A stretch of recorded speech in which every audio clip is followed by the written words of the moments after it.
বাংলাদেশে প্রত্যেকবারে যেরকম নির্বাচন কাছাকাছি চলে আসলে না, বাংলাদেশের যেসব রাজনৈতিক দলগুলো চরম সেকুলার এবং ইসলাম বিদ্বেষী রাজনীতি দল, তারাও দেখবেন যে জনগণের সামনে এসে কোরআন বাস্তবায়ন এবং কোরআনের আইন অনুযায়ী দেশ চালানো, সংবিধান তৈরি করার, আইন কানুন প্রশাসন সব কোরআনের আইনে চালানোর যে প্রতিশ্রুতি সেটা দিবে, অহরহ দিয়ে যাবে। ঠিক আছে, এই শালার ভণ্ডরা দেখবেন যে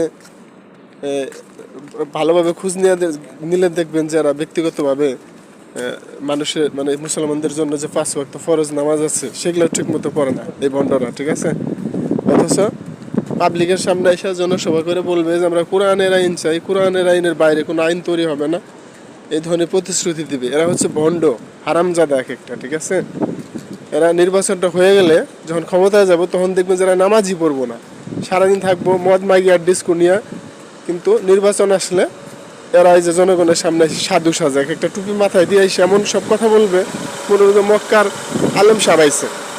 এত ভণ্ড বাংলাদেশের রাজনীতিবিদরা, এত ভণ্ড ভাষায় প্রকাশ করার মতো না, সব কটা হারামজাদা।